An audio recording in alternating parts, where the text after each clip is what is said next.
सुन पा रहे हैं तो थम्स अप कर देना। अभी मैं ज़ी न्यूज़ पे था 5 बजे और शाम को जा रहा हूँ मिरर नाउ और टाइम्स नाउ पे 8 बजे और 9 बजे। ग्रेटा थनबर्ग टूल किट, उसके अंदर हुए अरेस्ट दिशा रवि की जो 21 ईयर ओल्ड आप सब जानते हैं, क्लाइमेट चेंज एक्टिविस्ट बताया जा रहा है उनको हैं, और निकिता जेकब जो एक लॉयर हैं, मुंबई में उनके against non bailable warrant issue हो गया है। उनकी कल हाई कोर्ट में anti interim not interim transit bail petition लगी है। तो ये सारी बातें कर रहा हूँ। और मैं क्यों करने आया, क्योंकि बहुत तरह के र्यूमर्स आ रहे हैं, तो मैं आपको लीगल बातें, फैक्चुअल बातें बताना चाहता हूं। जी न्यूज पे मैंने सुना किस तरह के लोग तर्क दे रहे हैं, वैसे ही ट्विटर पे तर्क चल रहे हैं। तो पहली बात जो मुझे अजीब लगी, ग्रेटा थनबर्ग कहते हैं 18 साल की हैं, तो बेयरली अडल्ट हैं। अडल्ट मतलब मेजॉरिटी की एज होती है 18 साल के बाद आप वोट कर सकते हैं, कॉन्ट्रैक्ट कर सकते हैं, है ना। आपको सिविल राइट्स भी 18 के बाद मिलते हैं, एक एज ऑफ मेजॉरिटी होती है। तो जब उन्होंने ये ट्वीट किए थे तो सारे एक तरफा बहुत खुश हो गए थे कि अरे ट्वीट किया, बहुत लोगों ने रीट्वीट किया, बहुतों ने शेयर किया और सपोर्ट किया। तब किसी ने नहीं कहा कि 18 साल की हैं तो इग्नोर करो, क्या जानती हैं, ना ये ऑनेस्टली ना ये इकोनॉमी के बारे में जानती हैं, ना ये फार्मिंग के बारे में जानती हैं। आपको उसी समय डिसमिस कर देना चाहिए था इनको, पर तब बहुत लोगों ने उनको सपोर्ट किया। ये आप सच जानते हैं। आज अब आती है दूसरी बात। अगर मुझे कोई ये बोलता कि दिशा रवि जो हैं उनके अगेंस्ट केस नहीं बनता, या उन्होंने ऐसा नहीं किया, या उन्होंने जो किया वो क्राइम नहीं है, ये तीन चीजें, कि उन्होंने ये किया नहीं, उन्होंने जो किया वो कुछ गलत नहीं, और उनके अगेंस्ट केस नहीं बनता, तो ये एक अच्छा लीगल आर्गुमेंट है। वो फैक्ट्स पे डिपेंड करता है।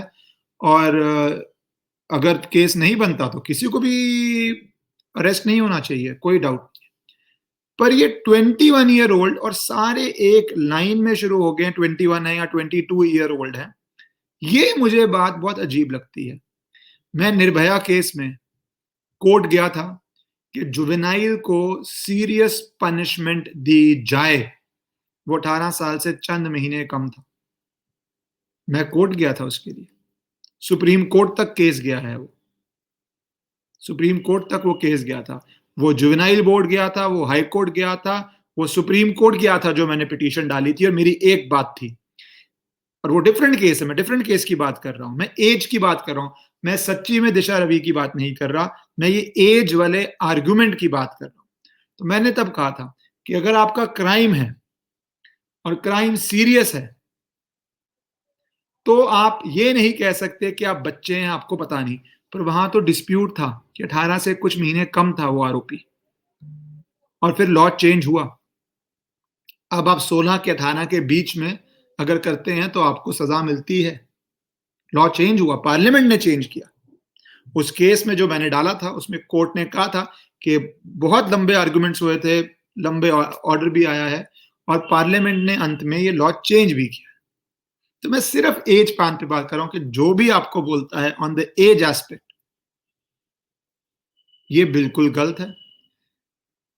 रेड फोर्ट पे जो हुआ उसका इन्वेस्टिगेशन हो रहा है। आप ये बोलिए, मुझे कोई प्रॉब्लम नहीं है अगर आप ये बोलते हैं कि केस उनके अगेंस्ट नहीं बनता, कोर्ट फैसला करेगा। मैंने केस के फाइल नहीं देखी, किसी ने भी नहीं देखी है ना। वो नहीं बनता, उनको बेल मिलनी चाहिए। पर ये जो एक सिंपथी ग्राउंड बनाते हैं, 21 साल, ये लीगली वाइबल ग्राउंड नहीं है। ये कोर्ट में स्टैंड नहीं करता। हाँ, पॉलिटिक्स करने वाइज ये बहुत अच्छा है, आप उसको बहुत उठा सकते हैं, आप राजनीति कर सकते हैं कि एक 21 साल की यंग स्टूडेंट भी नहीं है, मेरे से ग्रेजुएट है, को आप तंग कर रहे हैं। वो पॉलिटिकल वर्ल्ड है, उसमें जिसको जो साइड लेनी है लीजिए, आपकी मर्जी है, आप पॉलिटिक्स जिस साइड को लेना चाहते हैं। मैं लीगल बात बता रहा हूं कि कोई भी लॉ में ऐसा बार नहीं है और ऐसा कोई लॉ नहीं है कि 21-22 साल के व्यक्ति की इन्वेस्टिगेशन नहीं होगी on the aspect of age. और ये आप सबको पता होना चाहिए। उसके बाद पॉलिटिकली आपको जो ठीक लगता है वो तो आपकी मर्जी है, आप प्लीज सपोर्ट कीजिए कि अरेस्ट राइट है, रॉन्ग है पॉलिटिकली, पर लीगली मैंने बताना था आपको क्योंकि बहुत भ्रम फैलाया जा रहा है, बहुत गलत बातें बोली जा रही हैं, तो लीगल पोज़ीशन मैं आपको समझा के जा रहा हूँ।